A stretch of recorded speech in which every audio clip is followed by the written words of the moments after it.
Et bonjour, aujourd'hui on va regarder une autre façon de faire une bounding box qui dépasse la taille d'un objet de façon à faire du nano ou d'autres opérations. Ou par exemple permettre l'import d'un SL alors que ça bloque parce que votre objet est trop petit. Genre là j'ai fait un petit anneau en utilisant un Tor. Et si je me mets en mode objet, ici, donc j'ai bien le scale à 1, et là je vois que la taille déjà, il fait 0,2 par 0,2 par 0,05. Donc j'ai pas beaucoup de marge pour le diminuer dans SL, vu que dans SL, on sera bloqué à 0,01. Donc là, on va utiliser des techniques pour agrandir cette dimension prise en mode objet pour tricher en fait. Voilà, on va tricher parce qu'on est des tricheurs.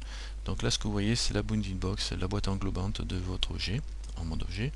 Donc on voit qu'il fait l'épaisseur de l'anneau et largeur, longueur aussi. Donc je reviens en mode solide, histoire de revoir l'objet et edit mode. Donc pour tricher, il faut rajouter, il faudra rajouter donc une boîte englobante, et on va faire ça en rajoutant un cube par-dessus. Pour positionner ce cube correctement, il faut le positionner centré par rapport à votre objet tant qu'à faire. Sinon vous allez avoir des problèmes au niveau des redimensionnements de votre objet. Donc on sélectionne tout votre objet et par exemple là c'est mon curseur 3D, je fais Shift S, Maj S, curseur to select, et ici il est centré donc sur l'objet, sur le point central de mon objet. Une fois que je suis comme ça, je fais un Shift A et je vais rajouter un cube. Voilà, j'ai rajouté mon cube qui va représenter la boîte englobante.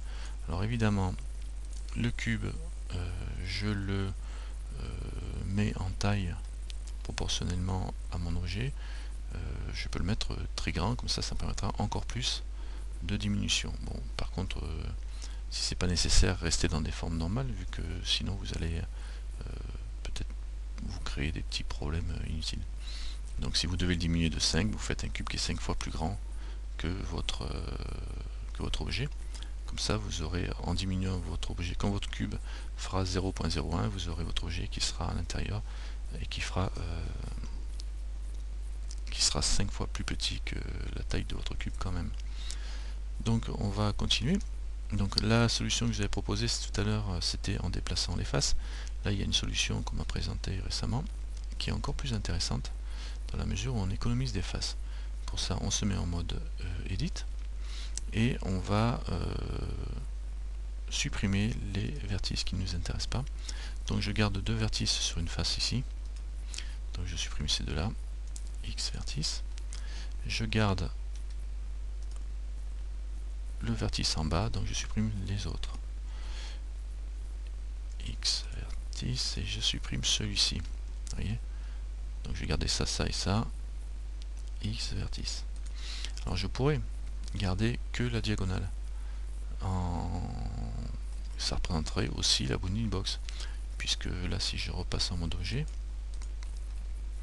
et que je lui demande de m'afficher la boîte englobante, voilà, j'ai toujours la boîte englobante qui correspond au dernier point ici, et la largeur donnée par là, la hauteur est donnée par ce point là. Donc on pourrait se contenter de garder que ce point là et ce point là, et on aurait le même résultat au niveau boîte englobante. Le petit souci, c'est qu'on n'aura pas une face, et que si on ne garde que deux vertices, dans le transfert dans SL, on perd ces vertices, ils sont effacés, donc du coup on perd l'opération. Donc il nous faut conserver une face. Alors pour conserver une face, je vais sélectionner ce point là et ce point là, et je vais faire un F pour faire une face. Et pour simplifier, parce que je pourrais très bien porter ça dans SL et mettre le triangle en alpha, comme on peut faire, mais pour simplifier, je vais prendre ce point là, je vais conserver que celui qui traverse l'objet pour conserver la bounding box, et je vais donc déplacer ce vertice sur celui-là, mais je ne vais pas faire un remove double, je ne vais pas supprimer, donc je vais bien conserver la face, sauf qu'elle sera réduite sur un seul fil. Pour me déplacer facilement sur l'autre, je fais comme tout à l'heure, je coche l'aimant, je suis ici en mode vertice, vertex, et je l'attrape avec G, et boum, je me déplace ici, ça me fait un petit rond jaune quand il fusionne, quand il se positionne, vous voyez, tac, et là je valide en lâchant et en cliquant. Donc en fait, quand ma face est réduite sur un seul fil, et ça marche toujours si on passe en mode objet et je fais afficher ma boîte englobante, j'ai toujours bien l'équivalent du cube, ce qui est logique. Sauf que comme c'est une face, ça va être importé et on n'aura qu'une seule face au lieu de 3 faces que l'on avait tout à l'heure. Voilà, ça c'est pour la boîte englobante. On va faire l'essai. Tout de suite, je vais me mettre en mode solide. Voilà, donc on a un anneau avec la barre en travers. Je fais File, Export, Collada. Je vais me mettre en mode statique. Voilà, comme ça il appliquera tous les objets. Je vais me mettre sur test. Je vais faire tiens, cube nano test. Bah, tiens, je vais écraser celui-là. Et je fais Export Collada. Je passe dans SL. Je fais un petit upload mesh. Export Collada. Alors où est-ce qu'il est? 3D. Test. J'adore quand je cherche où j'enregistre. Alors c'est dans document. C'est ça? Il n'y a pas document 3D. Et normalement c'était bien dans test. Cube nano test. Ouais, exactement. Peut-être que j'arrive à ouvrir les yeux aussi. Alors ouvrir. J'y suis.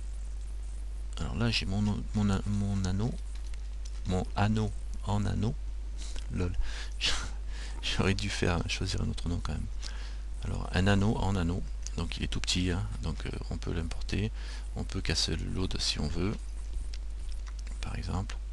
Hop, calcule le poids. Bon, ça n'a rien à faire. Et ça c'est un Taurus. Chargé. Il ne me coûte rien vu que je suis sur une OpenSim pour tester. Et là je vais dézoomer parce qu'il me l'a raisé entre les jambes. Voilà. Alors il est là en tout gros. Mais si je le monte et que je fais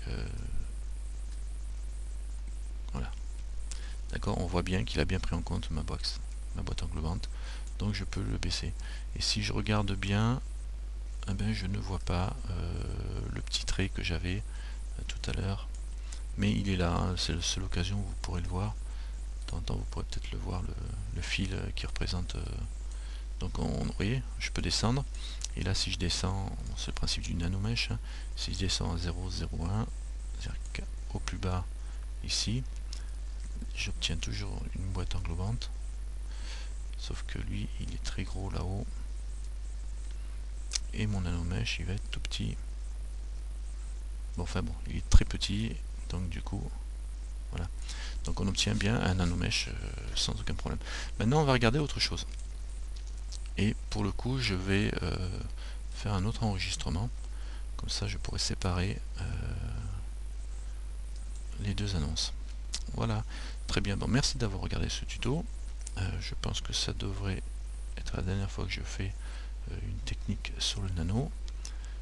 Ça devrait bien marcher. A bientôt et regardez la suivante parce qu'on va décaler les axes.